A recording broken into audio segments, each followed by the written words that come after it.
تو انسان پر آنے والے حالات میں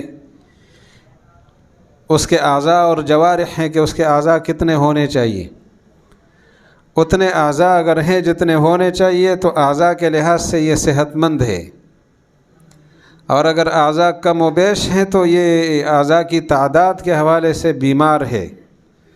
تو انسان کے جسم سے بحث کرنے والا فن ہے منطق، لیکن کس حیثیت سے؟ صحت اور بیماری کی حیثیت سے۔ تو موضوع کہا جاتا ہے ہر اس چیز کو جس علم میں اس کے عوارض ذاتیہ، حالات ذاتیہ، اس کی ذات کو درپیش ہونے والے حالات سے باس ہوتی ہو۔ اور غرض، ہر علم میں ہم غرض معلوم کرتے ہیں، غرض بھی غایت بھی، غرض اور غایت دو الگ الگ چیزیں ہیں، بلکہ فائدہ اس کے بھی علاوہ چیز ہے۔ تو غرض وہ نتیجہ جو آپ کو مطلوب ہے، مطلوبہ نتیجہ آپ کے سامنے ہوگا تو غرض آپ کے سامنے ہے، پھر آپ کی محنت بیکار نہیں ہوگی۔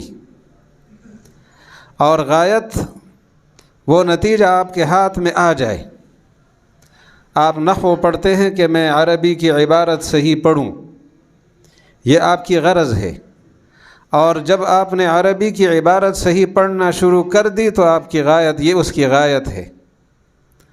اور اس کے ساتھ ساتھ بہت چیزیں اور بھی ملیں گی جن کا ہمیں خیال بھی نہیں تھا، وہ اس کے فوائد ہیں۔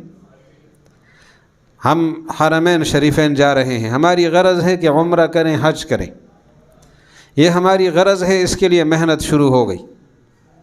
وہاں پہنچے، حج کیا، عمرہ کیا، یہ غایت حاصل ہو گئی، ہدف حاصل ہو گیا۔ کیا حج اور عمرے کے سفر میں ہم نے بہت کچھ نہیں دیکھا؟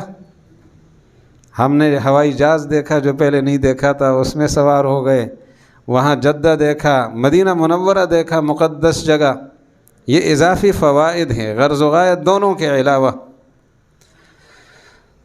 تو یہ چیزیں کسی فن میں داخل ہونے سے پہلے سمجھنی ہوتی ہے۔ ایک چیز اس کی تعریف، یعنی ہمیں وہ مفہوم درکار ہوتا ہے جو اس علم کا خاکہ اور اس کا تصور ہمارے دماغ میں بٹھا دے۔ دوسرے نمبر پہ اس کا موضوع کہ کس چیز کے عوارض یہاں زیر بحث آئیں گے تاکہ ہم اسی کے دائرے میں رہیں۔ اور تیسرے نمبر پہ غرض، غایت، فائدہ، یہ چیزیں معلوم کرنی ہوں گی۔ غرض تو معلوم کرنی فرض کے درجے میں ہے، غایت بھی معلوم کریں گے، وہ ساتھ ساتھ ہوگی، اور فائدے مل جائیں گے انشاءاللہ۔ فائدہ جب انسان کے سامنے ہوگا نا تو وہ تکلیف اٹھانے میں دقت محسوس نہیں کرے گا۔ فوائد اس لیے بتانے ضروری ہوتے ہیں۔ تنخواہ کا فائدہ معلوم ہے، جو محنت ہم کر رہے ہیں مہینہ بھر، اس کے نتیجے میں جو تنخواہ ملتی ہے، اور تنخواہ کے فوائد ہمارے سامنے ہیں، کیا کچھ ملے گا، تو وہ مہینہ بھر کی مشقت ہمارے لیے کتنی آسان ہوتی ہے، مزے کے ساتھ مشقت اٹھاتے ہیں۔ آپ لوگ ناراض تو نہیں ہیں؟ ناراض ہو جائیں، ایسا کوئی بڑا مسئلہ نہیں ہے۔ ہم ابھی شہرہ والا باغ سے یہاں تک آئے ہیں نا، کسی ایک نے ہمیں سلام نہیں کیا، اس کا مطلب سب ناراض ہیں نام سے۔ تو اتنے لوگ ناراض ہیں، کچھ بیچ میں آپ ہو گئے تو کیا ہو جائے گا۔ لیکن بہرحال توجہ ہے نا، آپ سمجھ آ رہا ہے نہیں آ رہا؟ چلو،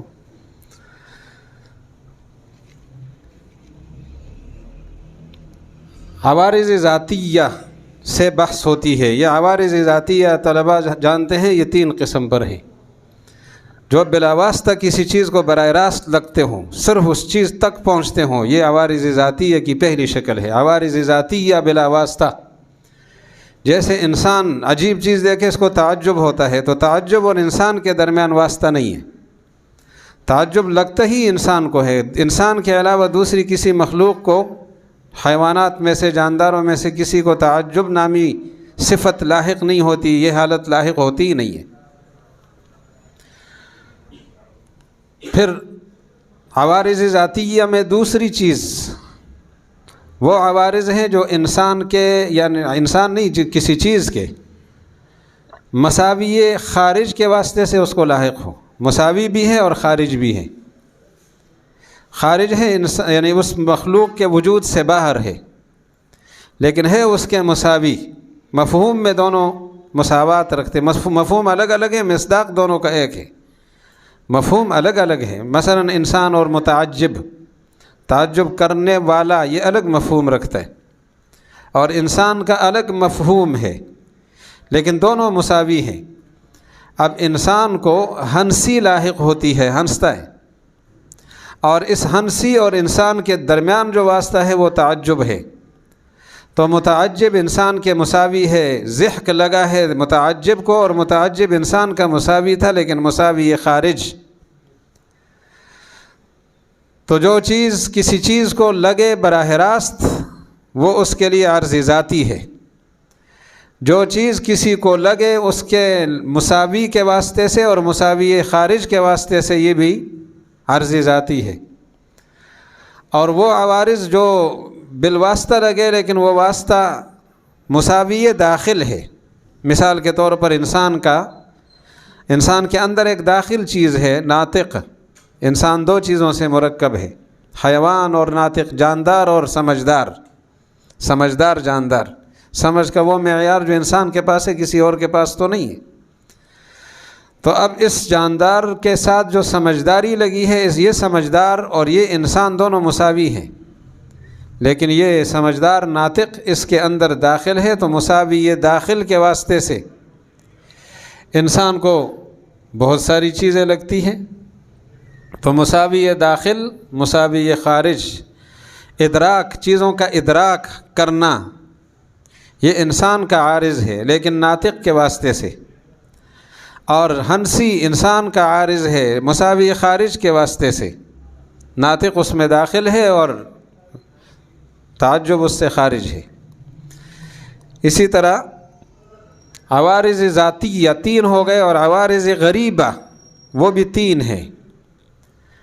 عوارض ذاتیہ کتنے ہیں جی؟ تین، 1 2 4، اچھا 1 2 4، کوئی مسئلہ نہیں۔ عوارض غریبیہ بھی کتنی ہیں؟ 3۔ وہ عوارض ہیں جو شے کو بواسطہ امر اعم لاحق ہوں، اس سے وسیع درجے کی چیز کے واسطے سے لاحق ہو جائیں۔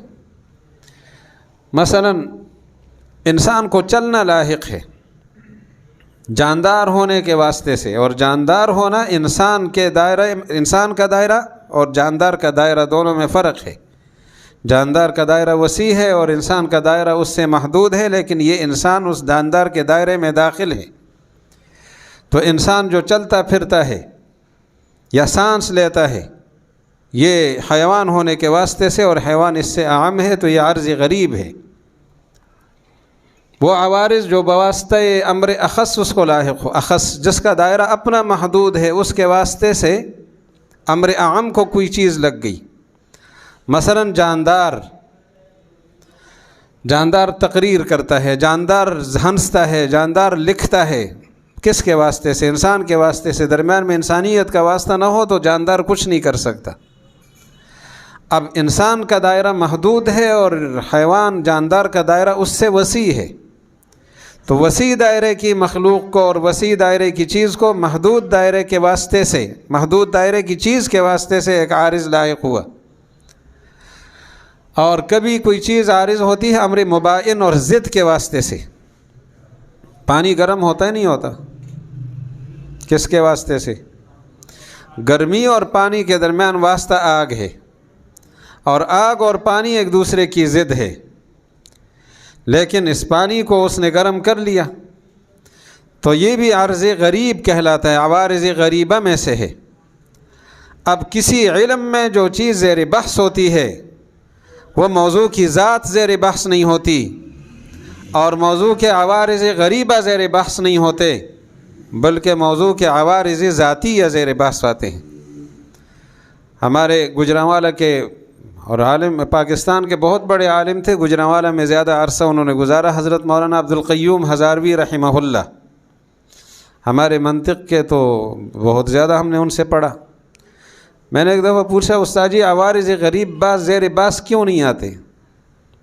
تو فرمانے لگے یہ عوارض غریبہ کسی اور کے عوارض ذاتیہ ہوں گے، تو دوسرا موضوع اور اس موضوع میں التباس آ جائے گا۔ پتہ نہیں آپ سمجھ گئے کہ نہیں سمجھے؟ عوارض غریبہ کسی اور کے کیا ہوں گے؟ تو اگر عوارض غریبہ یہاں بھی زیر باس ہوں اور عوارض ذاتیہ بھی ہوں، ایسا تو نہیں ہو سکتا کہ عوارض ذاتیہ کو چھوڑ کر صرف غریبہ زیر باس آئیں۔